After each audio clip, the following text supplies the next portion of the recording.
شروع اللہ کا نام لے کر جو بڑا مہربان نہایت رحم والا ہے۔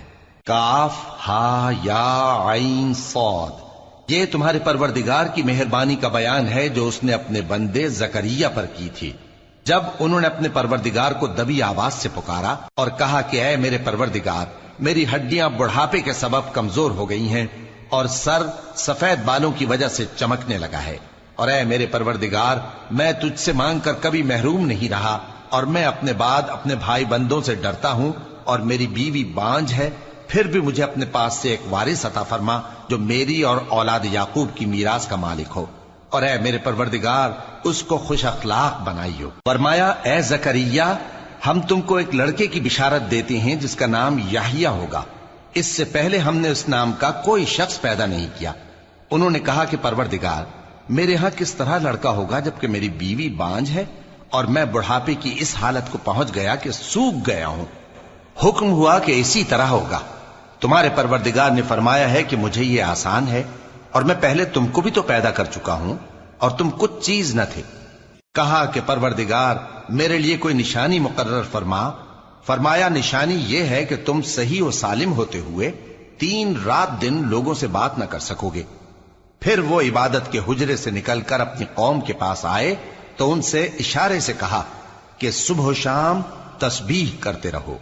فرمایا اے یحییٰ، ہماری کتاب کو مضبوطی سے تھامے رہو، اور ہم نے ان کو لڑکپن ہی میں دانائی عطا فرمائی تھی اور اپنے پاس سے شفقت اور پاکیزگی دی تھی، اور وہ پرہیزگار تھے اور وہ اپنے ماں باپ کے ساتھ نیکی کرنے والے تھے اور سرکش اور نافرمان نہیں تھے۔ اور جس دن وہ پیدا ہوئے اور جس دن وفات پائیں گے اور جس دن زندہ کر کے اٹھائے جائیں گے ان پر سلام ہے۔ اور کتاب یعنی قرآن میں مریم کا بھی تذکرہ کرو، جب وہ اپنے لوگوں سے الگ ہو کر مکان کے مشرقی حصے میں چلی گئیں، پھر انہوں نے ان کی طرف سے پردہ کر لیا تو ہم نے ان کی طرف اپنا فرشتہ بھیجا، سو وہ ان کے سامنے ایک خوبصورت مرد کی صورت میں آیا۔ مریم بولی کہ اگر تم پرہیزگار ہو تو میں تم سے بچنے کے لیے رحمان کی پناہ لیتی ہوں۔ فرشتے نے کہا کہ میں تو تمہارے پروردگار کا بھیجا ہوا یعنی فرشتہ ہوں، اور اس لیے آیا ہوں کہ تمہیں پاکیزہ لڑکا بخشوں۔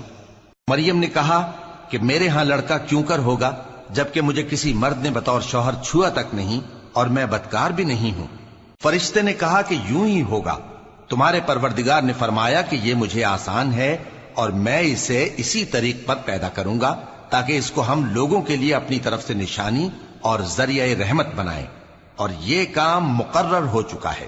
چنانچہ وہ اس بچے کے ساتھ حاملہ ہو گئیں اور اسے لے کر ایک دور جگہ چلی گئیں۔ پھر درد ذہ ان کو کھجور کے تنے کی طرف لے آیا، کہنے لگی کہ کاش میں اس سے پہلے مر چکتی اور بھولی بسری ہو گئی ہوتی۔ تب ان کے ٹیلے کے نیچے کی جانب سے فرشتے نے ان کو آواز دی کہ غمناک نہ ہو، تمہارے پروردگار نے تمہارے نیچے ایک چشمہ پیدا کر دیا ہے، اور کھجور کے تنے کو پکڑ کر اپنی طرف ہلاؤ، وہ تم پر تازہ عمدہ کھجوریں گرائے گا، تو کھاؤ اور پیو اور آنکھیں ٹھنڈی کرو۔ اگر تم کسی آدمی کو دیکھو تو کہنا کہ میں نے اللہ کے لیے روزے کی منت مانی، تو آج میں کسی آدمی سے ہرگز کلام نہیں کروں گی۔ پھر وہ اس بچے کو اٹھا کر اپنی برادری والوں کے پاس لے آئیں۔ وہ کہنے لگے کہ مریم یہ تو نے برا کام کیا۔ اے ہارون کی بہن، نہ تو تیرا باپ ہی برا آدمی تھا اور نہ تیری ماں ہی بدکار تھی۔ تو مریم نے اس بچے کی طرف اشارہ کیا۔ وہ بولے کہ ہم اس سے کہ گود کا بچہ ہے کیسے بات کریں؟ بچے نے کہا کہ میں اللہ کا بندہ ہوں، اس نے مجھے کتاب دی ہے اور نبی بنایا ہے، اور میں جہاں ہوں اور جس حال میں ہوں اس نے مجھے صاحب برکت بنایا ہے، اور جب تک زندہ ہوں مجھ کو نماز اور زکوٰۃ کا ارشاد فرمایا ہے، اور مجھے اپنی ماں کے ساتھ نیک سلوک کرنے والا بنایا ہے اور سرکش و بدبخت نہیں بنایا، اور جس دن میں پیدا ہوا اور جس دن مروں گا اور جس دن زندہ کر کے اٹھایا جاؤں گا مجھ پر سلام ہے۔ یہ مریم کے بیٹے عیسیٰ ہیں، اور یہ سچی بات ہے جس میں لوگ شک کرتے ہیں۔ اللہ کو شایع نہیں کہ کسی کو بیٹا بنائے، وہ پاک ہے، جب کسی چیز کا ارادہ کرتا ہے تو اس کو یہی کہتا ہے کہ ہو جا تو وہ ہو جاتی ہے، اور بے شک اللہ ہی میرا اور تمہارا پروردگار ہے، تو اسی کی عبادت کرو، یہی سیدھا رستہ ہے۔ پھر اہل کتاب کے فرقوں نے باہم اختلاف کیا، سو جو لوگ کافر ہوئے ہیں ان کو بڑے دن یعنی قیامت کے روز حاضر ہونے سے خرابی ہے۔ وہ جس دن ہمارے سامنے آئیں گے کیسے سننے والے اور کیسے دیکھنے والے ہوں گے، مگر ظالم آج کھلی گمراہی میں ہیں، اور ان کو حسرت و افسوس کے دن سے ڈرا دو جب بات فیصل کر دی جائے گی اور وہ غفلت میں پڑے ہوئے ہیں اور ایمان نہیں لاتے۔ ہم ہی زمین کے اور جو لوگ اس پر بستے ہیں ان کے وارث ہوں گے، اور ہماری ہی طرف ان کو لوٹنا ہوگا۔ اور کتاب میں ابراہیم کا ذکر کرو، بے شک وہ نہایت سچے تھے، پیغمبر تھے۔ جب انہوں نے اپنے باپ سے کہا کہ ابا، آپ ایسی چیزوں کو کیوں پوچھتے ہیں جو نہ سنیں اور نہ دیکھیں اور نہ آپ کے کچھ کام آ سکیں؟ ابا، مجھے ایسا علم ملا ہے جو آپ کو نہیں ملا، تو میرے ساتھ ہو جائیے، میں آپ کو سیدھی راہ پر لے چلوں گا۔ ابا، شیطان کی پوجا نہ کیجیے، بے شک شیطان اللہ کا نافرمان ہے۔ ابا، مجھے ڈر لگتا ہے کہ آپ کو اللہ کا عذاب آ پکڑے تو آپ شیطان کے ساتھی ہو جائیں۔ اس نے کہا کہ ابراہیم، کیا تو میرے معبودوں کے خلاف ہے؟ اگر تو باز نہ آئے گا تو میں تجھے سنسار کر دوں گا، اور تو ہمیشہ کے لیے مجھ سے دور ہو جا۔ ابراہیم نے سلام علیکم کہا اور کہا کہ میں آپ کے لیے اپنے پروردگار سے بخشش مانگوں گا، بے شک وہ مجھ پر نہایت مہربان ہے۔ اور میں آپ لوگوں سے اور جن کو آپ اللہ کے سوا پکارا کرتے ہیں ان سے کنارہ کرتا ہوں، اور اپنے پروردگار ہی کو پکاروں گا۔ امید ہے کہ میں اپنے پروردگار کو پکار کر محروم نہیں رہوں گا۔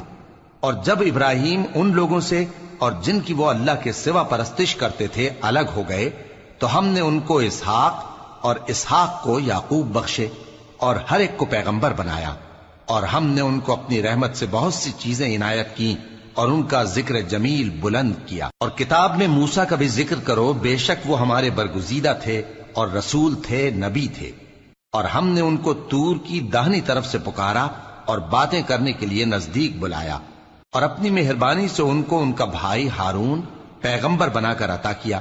اور کتاب میں اسماعیل کا بھی ذکر کرو، وہ وعدے کے سچے اور رسول تھے، نبی تھے، اور وہ اپنے گھر والوں کو نماز اور زکوٰۃ کا حکم کرتے تھے اور اپنے پروردگار کے ہاں پسندیدہ تھے۔ اور کتاب میں ادریس کا بھی ذکر کرو، وہ بھی نہایت سچے تھے، نبی تھے، اور ہم نے ان کو اونچی جگہ اٹھا لیا تھا۔ یہ وہ لوگ ہیں جن پر اللہ نے اپنے پیغمبروں میں سے فضل کیا، یعنی اولاد آدم میں سے، اور ان لوگوں میں سے جن کو ہم نے نوح کے ساتھ کشتی میں سوار کیا، اور ابراہیم اور یعقوب کی اولاد میں سے، اور ان لوگوں میں سے جن کو ہم نے ہدایت دی اور جنہیں برگزیدہ کیا۔ جب ان کے سامنے ہماری آیتیں پڑھی جاتی تھیں تو سجدے میں گر پڑتے اور روتے رہتے تھے۔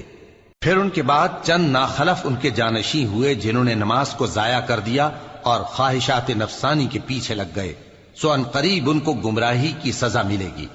ہاں، جس نے توبہ کی اور ایمان لایا اور عمل نیک کیے تو ایسے لوگ بہشت میں داخل ہوں گے اور ان کا ذرا نقصان نہ کیا جائے گا، یعنی ہمیشہ کی بہشتوں میں جس کا اللہ نے اپنے بندوں سے وعدہ کیا ہے کہ جو ان کی آنکھوں سے پوشیدہ ہے۔ بے شک اس کا وعدہ نیکوکاروں کے سامنے آنے والا ہے، وہ اس میں سلام کے سوا کوئی بیہودہ کلام نہ سنیں گے، اور ان کو صبح و شام کھانا ملے گا۔ یہی وہ جنت ہے جس کا ہم اپنے بندوں میں سے ایسے شخص کو مالک بنائیں گے جو پرہیزگار ہوگا۔ اور فرشتوں نے پیغمبر کو جواب دیا کہ ہم تمہارے پروردگار کے حکم کے سوا اتر نہیں سکتے۔ جو کچھ ہمارے آگے ہے اور جو پیچھے ہے اور جو اس کے درمیان ہے سب اسی کا ہے، اور تمہارا پروردگار بھولنے والا نہیں، یعنی آسمان اور زمین کا اور جو ان دونوں کے درمیان ہے سب کا پروردگار، تو اسی کی عبادت کرو اور اس کی عبادت پر ثابت قدم رہو۔ بھلا تم کوئی اس کا ہم نام جانتے ہو؟ اور کافر انسان کہتا ہے کہ جب میں مر جاؤں گا تو کیا زندہ کر کے نکالا جاؤں گا؟ کیا ایسا انسان یاد نہیں کرتا کہ ہم نے اس کو پہلے بھی تو پیدا کیا تھا جبکہ وہ کچھ بھی چیز نہ تھا؟ سو تمہارے پروردگار کی قسم، ہم ان کو جمع کریں گے اور شیطانوں کو بھی، پھر ان سب کو جہنم کے گرد حاضر کریں گے اور وہ گھٹنوں پر گرے ہوئے ہوں گے۔ پھر ہر گروہ میں سے ہم ایسے لوگوں کو کھینچ نکالیں گے جو رحمان کے مقابلے میں سخت سرکشی کرتے تھے۔ پھر ہم ان لوگوں سے خوب واقف ہیں جو اس میں داخل ہونے کے زیادہ لائق ہیں، اور تم میں سے کوئی شخص نہیں مگر اسے اس پر گزرنا ہوگا، یہ تمہارے پروردگار پر لازم ہے، مقرر ہے۔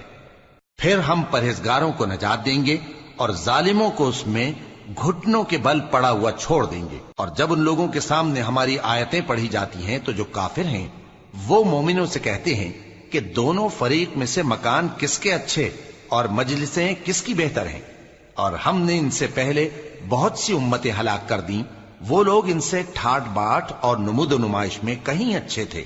کہہ دو کہ جو شخص گمراہی میں پڑا ہوا ہے، رحمان اس کو آہستہ آہستہ مہلت دیا جاتا ہے، یہاں تک کہ جب اس چیز کو دیکھ لیں گے جس کا ان سے وعدہ کیا جاتا ہے، خواہ عذاب اور خواہ قیامت، تو اس وقت جان لیں گے کہ مکان کس کا برا ہے اور لشکر کس کا کمزور ہے۔ اور جو لوگ ہدایت یاب ہیں، اللہ ان کو زیادہ ہدایت دیتا ہے، اور نیکیاں جو باقی رہنے والی ہیں وہ تمہارے پروردگار کے ہاں صلے کے لحاظ سے خوب اور انجام کے اعتبار سے بہتر ہیں۔ بھلا تم نے اس شخص کو دیکھا جس نے ہماری آیتوں سے کفر کیا اور کہنے لگا کہ اگر میں ازسر نو زندہ ہوا بھی تو یہی مال اور اولاد مجھے وہاں ملے گا؟ کیا اس نے غیب کی خبر پالی ہے یا اللہ کے یہاں سے عہد لے لیا ہے؟ ہرگز نہیں، یہ جو کچھ کہتا ہے ہم اس کو لکھتے جاتے اور اس کے لیے آہستہ آہستہ عذاب بڑھاتے جاتے ہیں، اور جو چیزیں یہ بتاتا ہے ان کے ہم وارث ہوں گے، اور یہ اکیلا ہمارے سامنے آئے گا۔ اور ان لوگوں نے اللہ کے سوا اور معبود بنا لیے ہیں تاکہ وہ ان کے لیے موجب عزت ہوں۔ ہرگز نہیں، وہ معبود ان کی پرستش سے انکار کریں گے اور ان کے دشمن و مخالف ہوں گے۔ کیا تم نے نہیں دیکھا کہ ہم نے شیطانوں کو کافروں پر چھوڑ رکھا ہے کہ وہ ان کو خوب اکساتے رہتی ہیں؟ تو تم ان پر عذاب کے لیے جلدی نہ کرو کہ ہم تو ان کے لیے دن شمار کر رہے ہیں۔ جس روز ہم پرہیزگاروں کو رحمان کے سامنے بطور مہمان جمع کریں گے اور گناہگاروں کو دوزخ کی طرف پیاسے ہانک لے جائیں گے، تو لوگ کسی کی سفارش کا اختیار نہ رکھیں گے مگر جس نے رحمان سے اقرار لے لیا ہو۔ اور کہتے ہیں کہ رحمان بیٹا رکھتا ہے۔ ایسا کہنے والوں، یہ تو تم بری بات زبان پر لاتے ہو۔ قریب ہے کہ اس جھوٹ سے آسمان پھٹ پڑے اور زمین شق ہو جائے اور پہاڑ پارا پارا ہو کر گر پڑیں کہ انہوں نے رحمان کے لیے بیٹا تجویز کیا، اور رحمان کو شایع نہیں کہ کسی کو بیٹا بنائے۔ ہر شخص جو آسمانوں اور زمین میں ہے رحمان کے روبرو بطور بندہ ہی آئے گا۔ اس نے ان سب کو اپنے علم سے گھیر رکھا اور ایک ایک کو شمار کر رکھا ہے، اور یہ سب قیامت کے دن اس کے سامنے اکیلے اکیلے حاضر ہوں گے۔ اور جو لوگ ایمان لائے اور عمل نیک کیے، رحمان ان کی محبت مخلوقات کے دل میں پیدا کر دے گا۔ اے پیغمبر صلی اللہ علیہ وآلہ وسلم، ہم نے یہ قرآن تمہاری زبان میں آسان بنا کر نازل کیا ہے تاکہ تم اس سے پرہیزگاروں کو خوشخبری پہنچا دو اور جھگڑالوؤں کو ڈر سنا دو۔ اور ہم نے ان سے پہلے بہت سے گروہوں کو ہلاک کر دیا ہے۔ بھلا تم ان میں سے کسی کو دیکھتے ہو یا کہیں ان کی بھنک سنتے ہو؟